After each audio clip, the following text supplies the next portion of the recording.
So,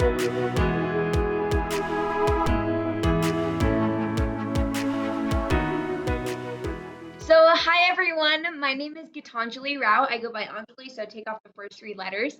And I like to consider myself an innovator, author, and promoter of STEM. So, recently, a lot of my work that I do looks towards tackling problems in society. So, I like to say I use science and technology as a catalyst for social change. So, I tackled the Flint water crisis, opioid addiction, and cyberbullying, and now am looking at parasitic contaminants in drinking water. Um, and beyond that as well, I love working with students just like you across the world. I'm very passionate about all sorts of global outreach as well as all anything related to science and technology and helping others discover their passion for it. So why am I here? So I want to share my experience as part of Technovation Girls since I've participated in it for the past 2 years. And I also want to provide tips and tricks so that you can get started on your innovation journey. And today is a very, very specific topic that I think that a lot of people can get lost in, and that is going from a problem to a solution. Like that in between stage is so difficult sometimes because you don't know exactly what to do. So I'm going to try to give you some tips and tricks so that you kind of know where to go about it. So I'm going to first of all show you my process of innovation, which is observe, brainstorm, research, build, and communicate. So I don't know how many of you were here last week, but last week we talked a lot about observing. So we built fishbone diagrams. We talked about how we can break a problem down into smaller problems so that you knew what was targetable, what you could solve. So today we're going to work on brainstorm, and then I'll get a little bit into research, but I want to leave that up to you guys to explore. So I'll start off by talking about my device Tethys, which detects lead in drinking water, and talk about how my process of going from a problem to solution existed. Basically with Tethys, I heard about the water crisis in Flint, Michigan, and it was so appalling to me to see how many kids my age were drinking a poison every day. And beyond that as well, I knew I wanted to come up with a scientific approach. I just didn't know how. So my first step is I read. I read articles from everywhere, learning about carbon nanotube sensors, learning about the latest developments in technology and apps, and I put together, just this very brief idea, which was, okay, so they're using carbon nanotubes to detect hazardous gases in the air, but how can I use it to detect lead in water? Um, but that wasn't my first idea, and that I will never claim that to be my first idea. So before I came up with that, I had a list of about 30 to 40 solutions that I thought I could come up with. And this was my brainstorming stage. So I wrote down everything, quite literally every single idea that popped up in my head. But beyond that, actually, I needed to narrow it down to one main solution that I wanted to stick with, or maybe a combination of two if I was really feeling it that day. So what I did is I brainstormed a list of ideas, but then took it upon me to go to the next step of the research phase, or next step of a brainstorm phase, categorize it into a variety of different columns, and then pick out the one column that I wanted to go with and research within that. That doesn't make any sense right now, but it will in a second. So I'm going to show you guys a little bit about brainstorming. So let's see, I'm going to come up with a problem here. I think one that we were talking about last week was cheese, right? So we're going to continue to stick with the cheese theme. And the whole point is in 15 to 20 minutes, if I can come up with a novel idea for cheese, imagine what you guys can do when you spend a couple months of working into it. So let's think about this. So cheese is a lot of problems. The ones that we came up with last week were something relating to the intolerancy of cheese, maybe allergies, all sorts of things. So I came up with a list of solutions that I brainstormed regarding cheese. And I love these names. I had so much fun coming up with them. So you can take a second to look at that for yourself. But all of these are things that came up. And some of them you might be thinking, but honestly, that already exists.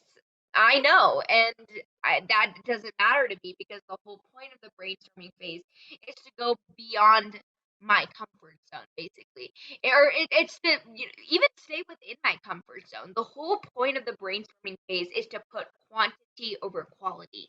You need to come up with as many ideas as possible so that you have so many different things to narrow down. So let's do a little activity here. So I see the chat is open and I will take a second here to look at it. So in the room that you're sitting in right now, I want you guys to come up with a list of 5 things that you think you can fix. And maybe come up with 5 different solutions for it. So come up with, like, for example, for me, in this room, I was trying to put LED, I need to put LED lights up there. So maybe I can. Oh, I quite literally need to hook it up. So I would probably just take a ladder and put it up there. That's one solution.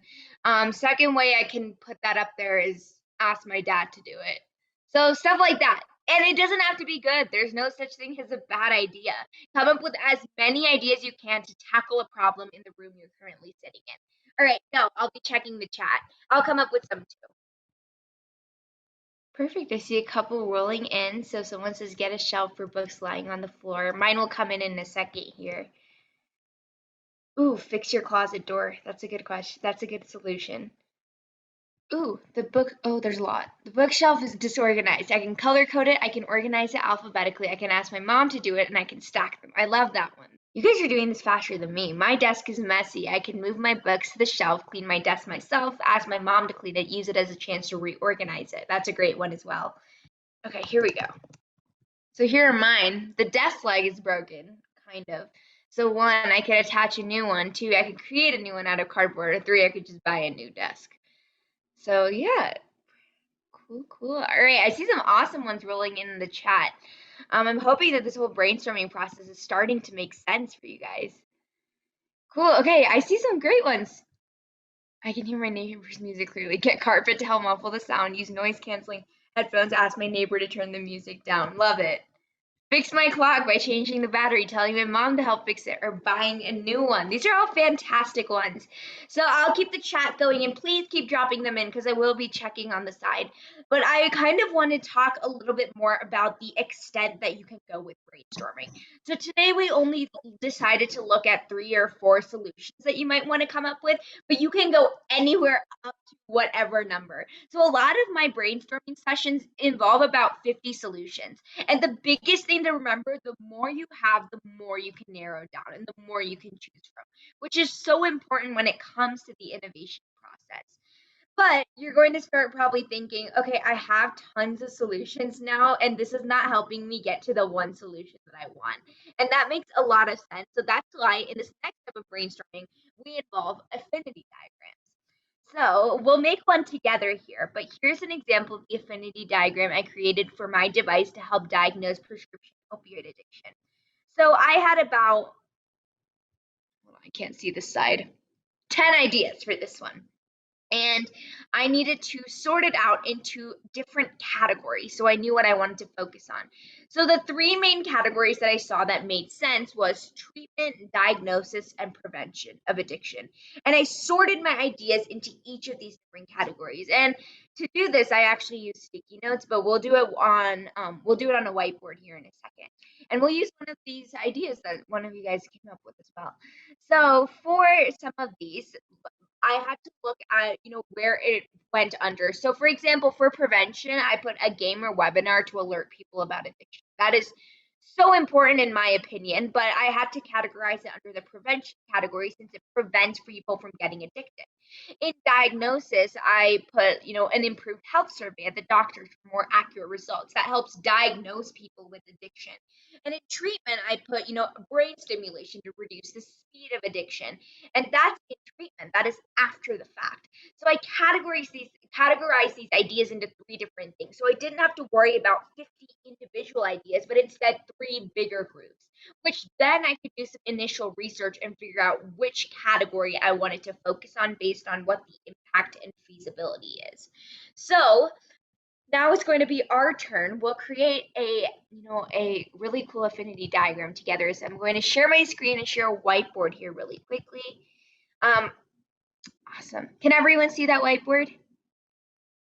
Perfect. So one of the problems that I saw that rolled in, let me check the chat again, that I really loved was, I have to find it here. Ooh, messy desk. That's what I saw pretty often. So we can put that up there. So the problem that we have is a messy desk. Perfect. So we have, a brainstorm list of solutions. Maybe we can brainstorm more solutions first. So for those of you with a messy desk, or for those of you who might not have a messy desk right now, but maybe will in the future, how about you drop some ideas in the chat of how you could fix a messy desk? We can create a mega brainstorm list that we can then sort out. So, yeah, just continue dropping ideas in the chat about how you can fix a messy desk. Clean it regularly. I'll add some as well. Organize the books. Great one.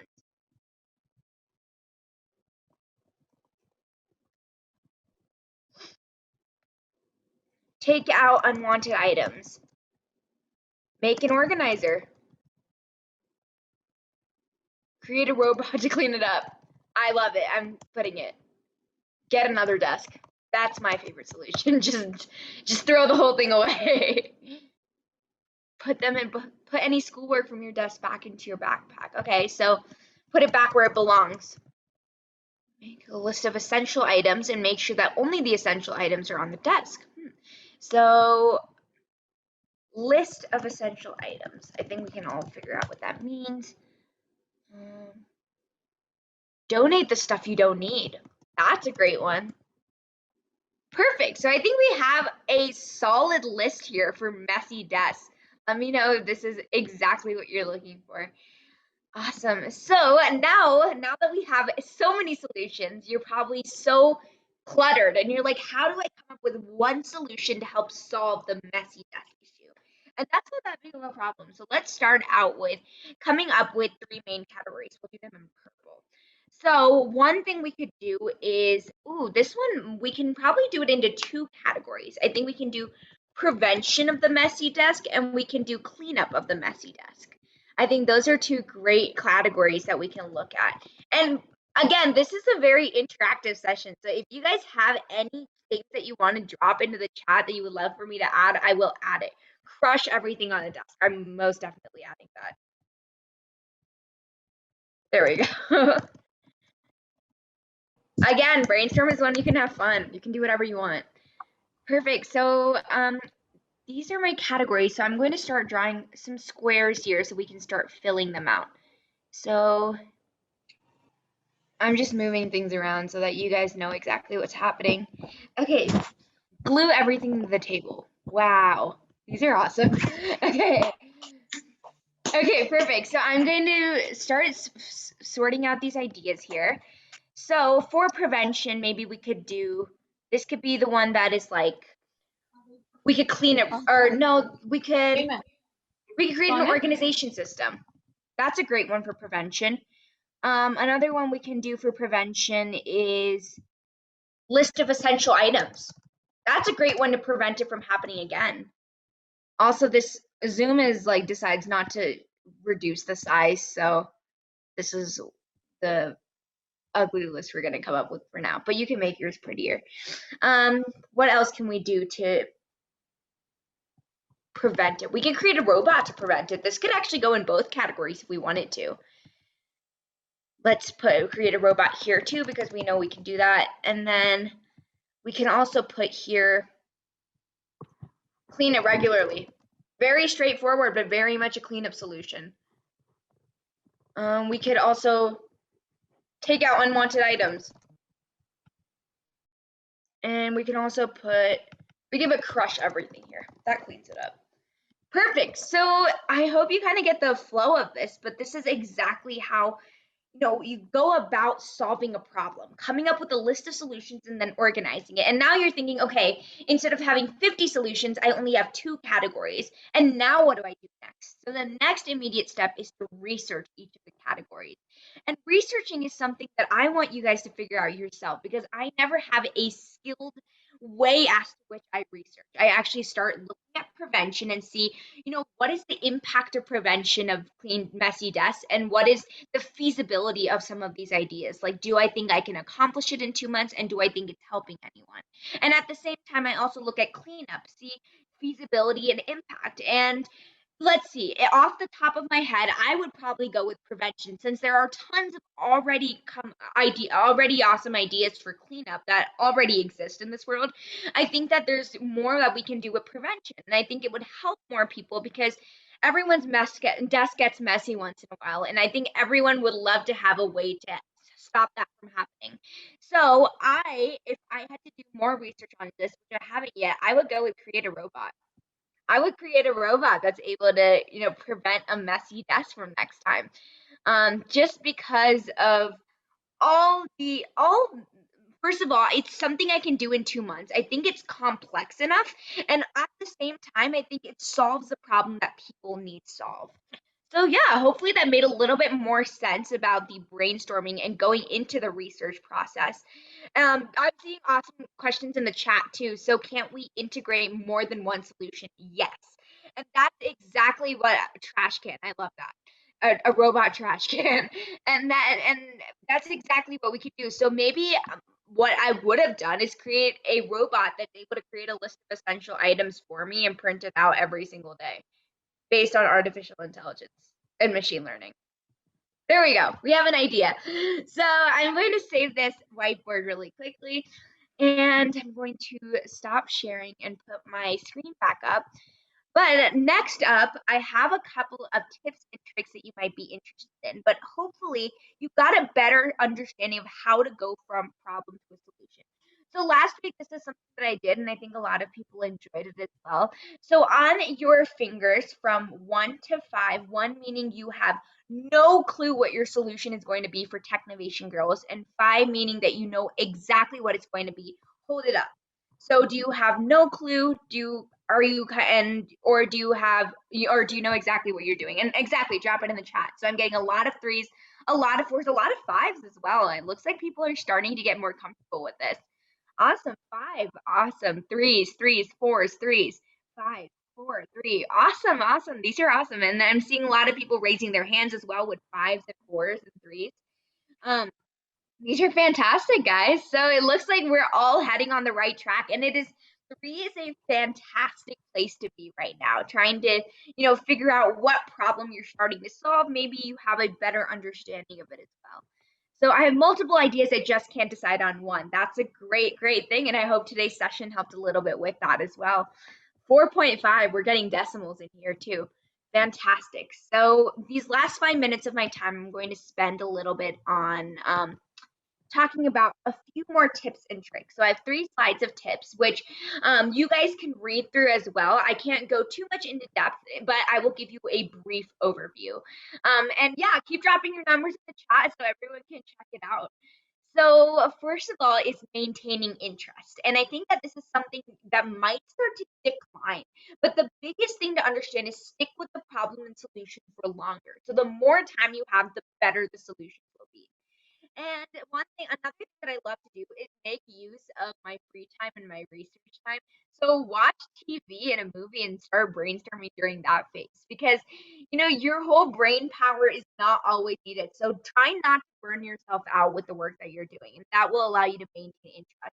And beyond that, understand where you want to take your next steps. Do you just want to stop here, or do you want to go beyond this? Do you want to make this a real product? And that allows you to figure out your immediate next steps and allows you to figure out, is this my passion? Is this what I want to do?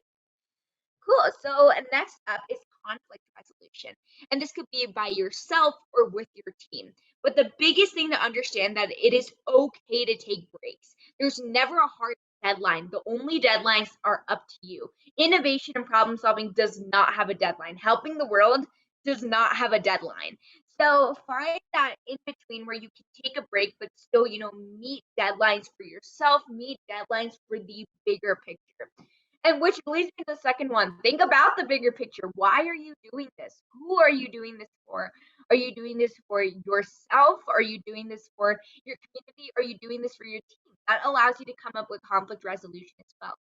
And then think about, what do you guys want to accomplish with you and your team? And how are you making that happen? And how do you think that you can make it happen better?